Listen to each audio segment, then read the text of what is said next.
My name is Jessica Carter, and if you have ever wondered what it feels like to give everything for your family and still end up invisible, then you are in the right place.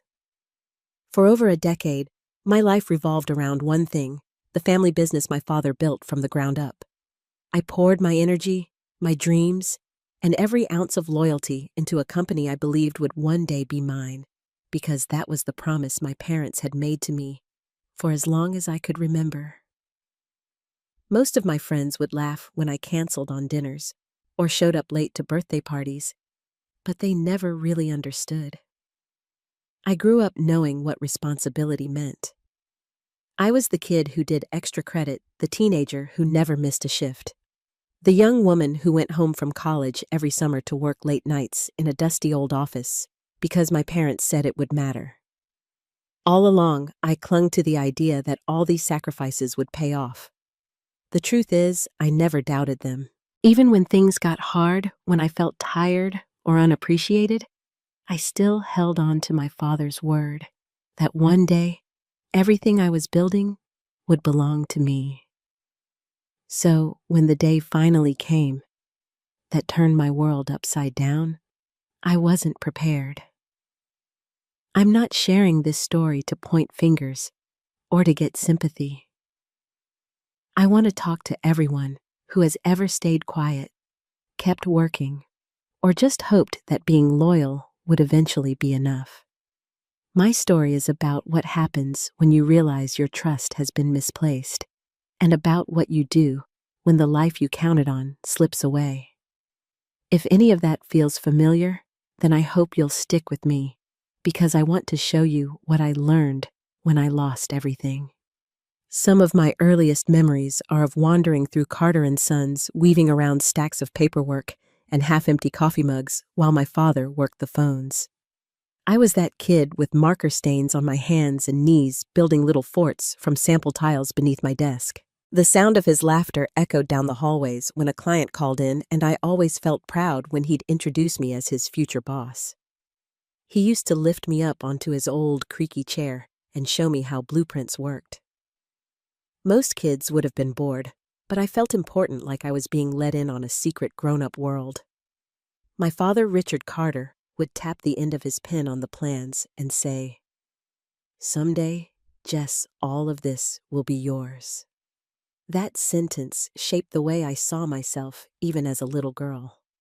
The business wasn't just a place my dad disappeared to every morning. It was part of our family, as real to me as Sunday dinners or Christmas mornings. There were nights I'd fall asleep in the back office with the hum of the copier in the background and wake up to the smell of my father's strong coffee. I never felt out of place there. I loved watching how everyone looked to my dad for answers, how he walked the job sites with steady hands and a voice that calmed even the toughest clients. Sometimes he'd let me stamp approved on invoices or carry blueprints out to the trucks, and each small task felt like a rite of passage. As I got older, he'd talk to me about what made a project succeed or how to handle tough negotiations. These weren't just lessons about business. They were lessons about trust, about standing by your word, and about building something that would last beyond you. I soaked up every moment, every bit of advice, and every quiet look of pride in my father's eyes. For a long time, I truly believed that my future was right there, built on the foundation my father had laid, waiting for me to claim it. By the time I reached college, I already knew the plan. I'd study business just like my dad suggested, and maybe take a few extra classes in construction management. My friends daydreamed about working in New York or San Francisco, but I barely considered the job offers that came my way senior year. It didn't matter that a top firm wanted me or that I graduated near the top of my class. I turned them all down without hesitation and headed straight home to Carter & Sons the week after graduation. For years, I gave every piece of myself to the company. I was always the first one in, often the last to leave, and I started to miss out on the rest of my life without even realizing it. Relationships faded because I was constantly putting out fires at work. Weekends and holidays slipped by in a blur of emails, client meetings, and late-night calls from my father. I tried not to notice how everyone else seemed to be living while I was grinding through each day, convinced it was all leading somewhere important. Then there was my sister Alyssa, 2 years older than me and practically my opposite in every way. She'd spent her 20s hopping from city to city, painting murals in Barcelona, backpacking through Thailand, and falling in love with people I'd only meet once over a video call. Sometimes I admired her boldness and freedom. Other times, I envied it in a way I didn't want to admit even to myself. When Alyssa eventually came back to the States, she moved into a tiny apartment with thrift store furniture and got a job at a gallery downtown. It didn't last. After another breakup and a few months drifting, she landed back at our family home. Our parents welcomed her with open arms, and before long, she was given a creative role at Carter & Sons. She came in late, left early, and spent most afternoons brainstorming marketing ideas over coffee. I kept telling myself I didn't mind. I wanted her around, and honestly, some of her ideas were pretty good. But every time I saw her breeze through the office laughing with Dad, I felt something sharp twist inside me. I'd traded so much for this place, and it started to dawn on me just how much I'd given up. Watching Alyssa step so easily into the business and the family I'd carried for years, I felt proud of her, but I also felt something else. I started to wonder if all my sacrifices had really been seen, or if deep down I was just the reliable one who kept things running while everyone else got to chase their dreams. Looking back, I can see the little signs that should have warned me. They weren't dramatic, just small shifts in the air that I chose to ignore because it was easier to believe everything was fine. I'd walk into the office and catch the end of a conversation between my father and Alyssa, the two of them going quiet as I set my bag down. There were more closed-door meetings than ever, and sometimes Dad would glance at me with a guilty look, as if he'd forgotten I was supposed to be in the loop. My mother's attitude changed too, though it took me a while to notice. She started fussing over Alyssa at family dinners and deflecting every time I tried to talk about the business. "You work too hard, Jess," she'd say, pushing a second helping onto my plate. "Let's not talk shop tonight. Family time is precious." I wanted to believe her, wanted to think she was just being kind, but it always left me feeling like an outsider in my own home. There were other moments too. Our longtime receptionist, Maria, who'd always greeted me with a smile and a joke, suddenly seemed nervous around me. I'd find her looking away or shuffling papers when I came by. A few senior staff started having side conversations that stopped when I walked past. At first, I told myself they were planning a surprise or maybe discussing a client issue I didn't need to worry about. The silence felt heavier every week. I buried myself in work, convinced that if I just kept my head down and did my job, everything would work out. I trusted my parents, trusted the promise that all my hard work had a purpose. Whenever doubts crept in, I pushed them aside.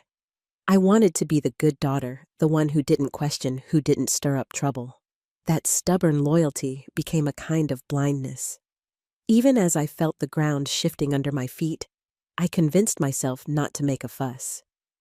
Maybe Dad was just stressed about growth, or worried about Alyssa finding her place. Maybe my mother's odd looks were just her way of coping with change. But deep down, I think I knew something was off. I just couldn't bring myself to say it out loud, because admitting it meant facing the possibility that everything I'd believed in could fall apart. Now I wish I'd asked more questions, pressed harder, demanded honesty. It's easy to see the truth in hindsight. At the time, I was so afraid of being the problem, so scared of being difficult, that I let myself live in denial. I chose to trust when I should have protected myself. That's a mistake I still wrestle with even now. It happened on a Friday afternoon that felt just like any other, at least until I started searching for a contract in the legal files. The office was quiet, just the hum of the copier and the tapping of keys in the distance. I was frustrated, annoyed by a new filing system Alyssa had suggested, and as I rifled through folders, my hand landed on one marked ownership transfer. For a second, I thought it was a mistake, maybe some old paperwork from years ago, but the date at the top was from just 6 months earlier. My heart started pounding as I flipped through the pages, my eyes picking out words that didn't seem real. 75% ownership to Alyssa Carter. The remaining 25% to Richard and Susan Carter. My name wasn't anywhere in the 20 pages. I felt the blood drain from my face, hands shaking as the words finally sank in. It was like my world shrank to a pinprick of light, everything else swallowed up by a roaring in my ears. I kept hoping there was an explanation, some reasonable answer, that would make this betrayal disappear. I turned each page searching for my name, or a note, or even a mistake. There was nothing. When I looked up, I saw Heather, our office manager, standing in the doorway. She froze when she saw what I was holding, guilt flickering across her face before she looked down at her shoes. "Did you know about this?" My voice barely came out, shaky and unfamiliar. Heather hesitated, then nodded, her eyes filling with sympathy and something else. "Your father said he would tell you himself when the time was right." The words stung almost as much as the documents in my hand. It hit me then, everyone knew. Heather, the senior staff, and probably even Maria at the front desk. They'd all watched me work myself sick, watched me take calls late at night, and give up my weekends, all while knowing my future had been handed to someone else. I wanted to scream or cry, but nothing came out. I shoved the folder into my bag and walked past Heather. My legs numb, the world spinning around me. I barely remember getting in my car or the drive home. That was the moment everything I thought I knew about my family, my work, and my own worth collapsed in on itself. I sat in silence, clutching the folder, and tried to process the fact that the life I'd built was never really mine. It was heartbreak, anger, and humiliation tangled into a knot I couldn't even begin to untie. I walked into my apartment and didn't even bother turning on the lights. The folder felt heavy in my hands, heavier than anything I'd ever carried before. I sat down on the edge of my couch and stared at the blank wall, the quiet pressing in on me until all I could hear was my own heartbeat. My mind replayed every late night, every holiday, missed every moment I had, believed my work mattered. I kept asking myself what I had done wrong. Was I not smart enough or loyal enough? Had I missed some obvious sign that this was coming? The doubt wrapped around me tightly, choking out any sense of pride I'd ever felt. At some point, I realized I was crying. It started as a slow drip, barely noticeable, and then it grew into full, shaking sobs. I called Emily because I couldn't hold it in anymore. When she answered, I tried to explain, but the words just tangled up in my throat. She didn't push me to talk. She just let me cry while she listened on the other end of the line. It felt like nothing I'd ever experienced. I'd lost things before, missed out on chances, or made mistakes. But this was different. This felt like losing a piece of myself if I didn't know how to get back. Emily stayed on the phone, whispering gentle words, while I gripped the folder and let the pain crash over me. I don't know how long I sat there, but eventually the tears slowed and the room grew still again. That night, I realized that betrayal by strangers was nothing compared to betrayal by your own family. The ache was sharp and deep, leaving me empty in a way I'd never known. I lay awake for hours staring at the ceiling, waiting for something to make sense. Nothing did. By Sunday, my sadness had hardened into something else. I spent the afternoon rehearsing what I wanted to say, but nothing sounded right when I practiced it out loud.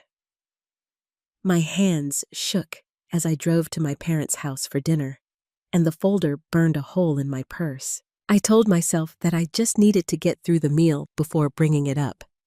But my appetite was gone, and every word felt forced. The house smelled like pot roast, my mother's favorite way to signal comfort and normalcy. I watched my dad reading at the kitchen table, Alyssa setting out plates like nothing had changed. I tried to meet Alyssa's eyes, but she looked away, suddenly interested in folding napkins. My mom hovered, talking about the neighbor's new puppy and her garden, anything but business. I realized then how easily everyone else had slipped into this new reality without me. We sat down together and I could barely swallow my food. My parents chatted about the weather and a local fundraiser. Alyssa gave a cheerful recap of her weekend, but her smile faded when she noticed my silence. After dessert, I couldn't wait any longer. I reached into my purse, pulled out the folder, and slid it onto the table. "When were you going to tell me about this?" I asked, my voice steady, even though my insides trembled. The room went quiet. My dad's face shifted from relaxed to guarded. My mom's fork clattered onto her plate, and Alyssa pressed her lips together. "We were waiting for the right moment," my father said, like that could explain months of secrecy. My voice rose. 6 months went by. "You let me work 80-hour weeks, miss birthdays and holidays, all for a company I don't even own."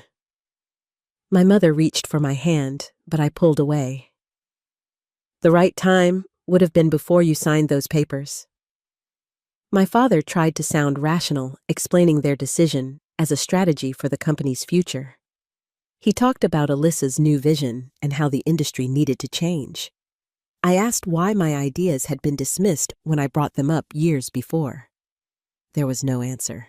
The conversation turned into a heated back and forth, and I felt years of anger and heartbreak pushing up through my voice. Alyssa finally spoke her words, soft and careful. "Dad approached me. He said you were too important in operations, that I'd bring something new." I looked at her, barely able to keep the bitterness out of my voice. "You knew what you were taking from me." My father snapped that I was being dramatic and that I still had a good job. I stared at him and said, "What am I supposed to be working toward now? You made me believe I was building my future, not just yours." When he asked what I wanted, the answer felt simple. Nothing. Not anymore. If Alyssa owns the company, let her run it. I quit. The words hung in the air, heavier than anything I'd ever said. My mom started to cry. Alyssa called after me as I grabbed my coat, but I didn't look back. For the first time, I chose myself, even if it broke my heart to do it.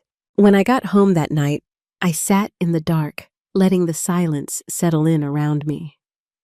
My hands were still shaking, and I felt hollow, like someone had scooped out everything I used to be. It was a strange kind of emptiness, but underneath it all was a tiny spark of relief I hadn't expected. The next morning, there were no texts or calls. Days went by without a word from my parents or Alyssa. I wandered my apartment in a daze, both missing them and feeling oddly free, like I was finally able to breathe without all that weight pressing down on my chest. But the silence didn't last. Soon, the messages started trickling in.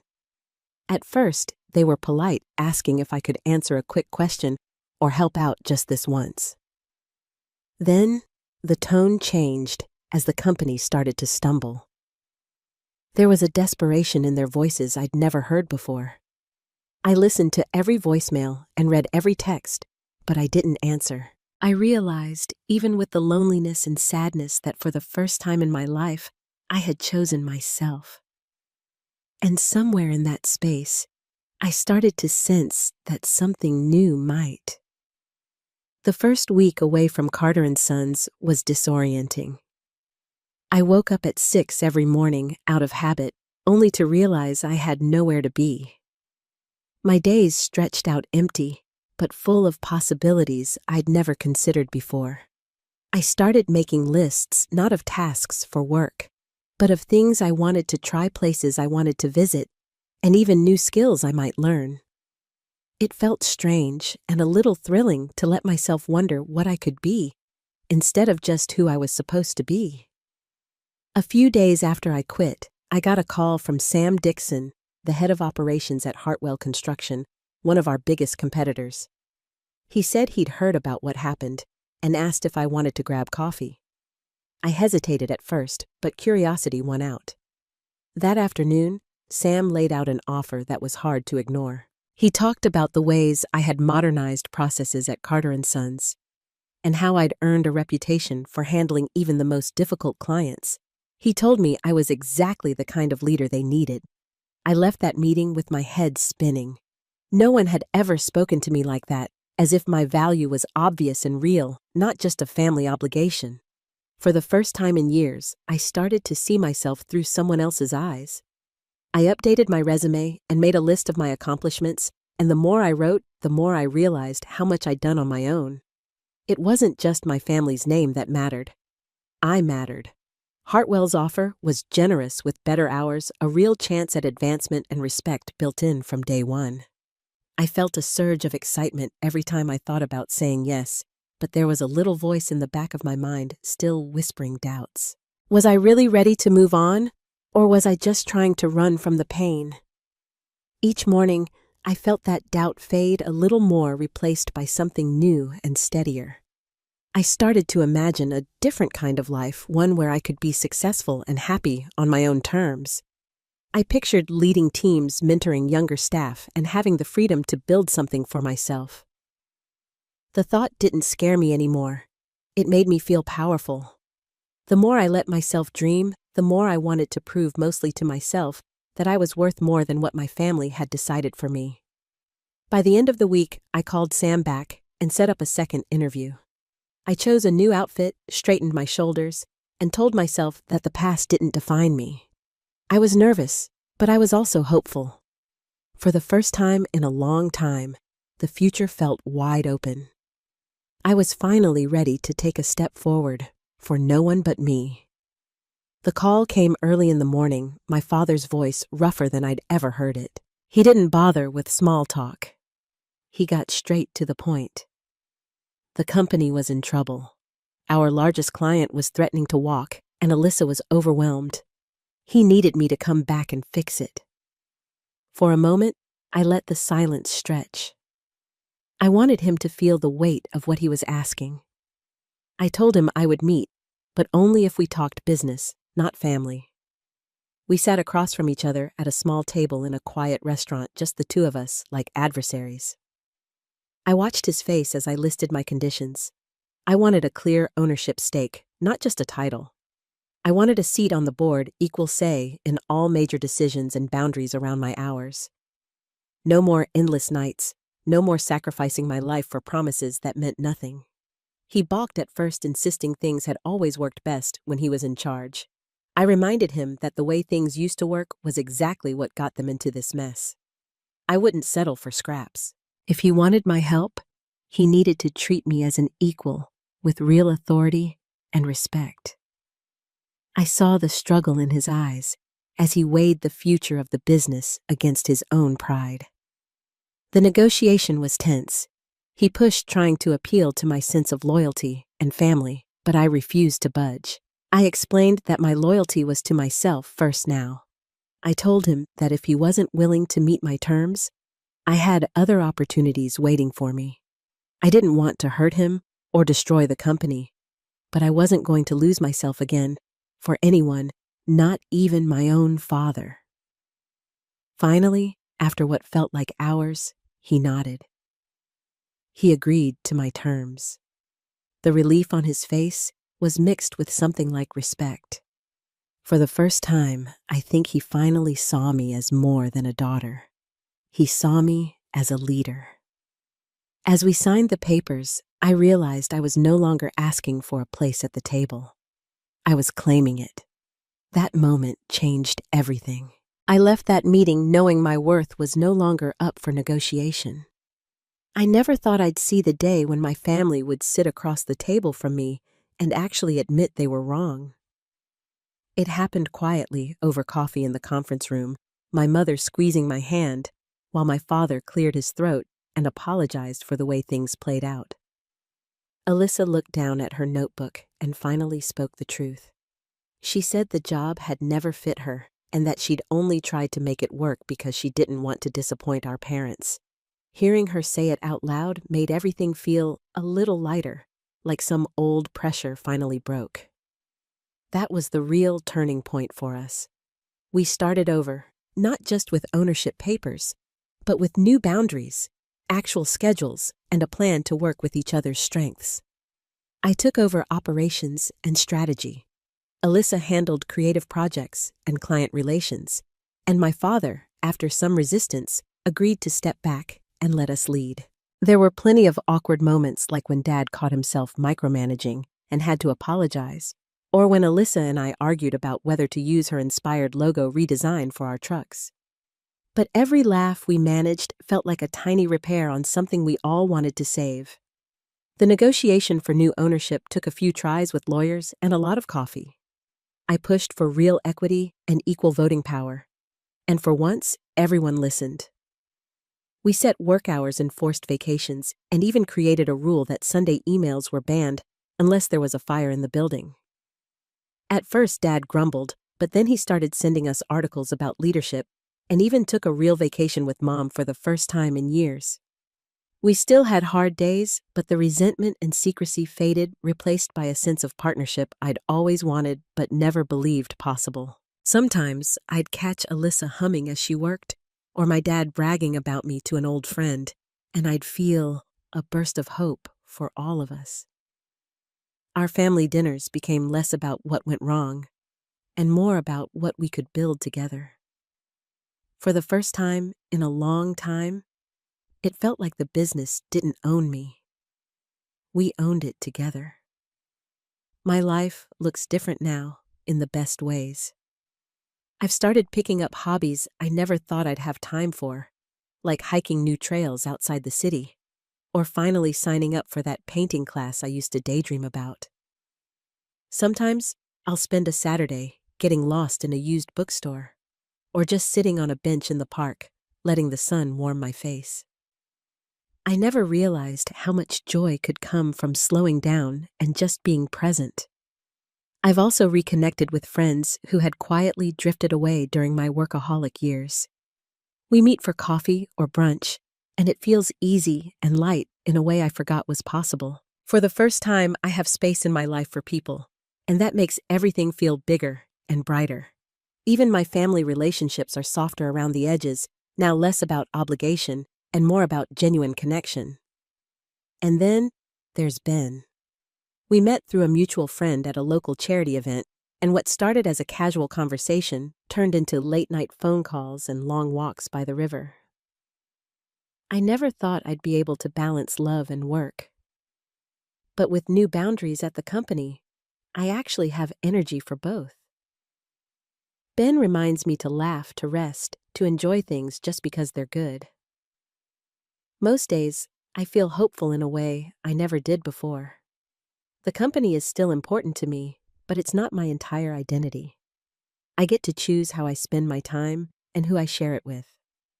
I wake up looking forward to new challenges, but I also look forward to quiet evenings at home, trying out a new recipe or planning my next road trip. For the first time in years, the future feels wide open, and I trust myself to fill it with things that matter to me. Now that you've heard my story, I want to ask you something real. If you were in my shoes, would you have stood your ground and fought for your place? Or would you have walked away to build something new? Maybe you've faced something similar, and you know how hard it is to decide when to let go or when to demand respect. I'd love to hear what you would do or what you have done when your own self-worth was on the line. Share your story in the comments, or let me know how you would have handled it. If my story spoke to you, please subscribe for more honest, true-life journeys and conversations like this. No matter what anyone says, knowing your worth and protecting it is not selfish. It's the first step toward real happiness and the kind of life you actually want to live. Thank you for listening and for being part of this conversation.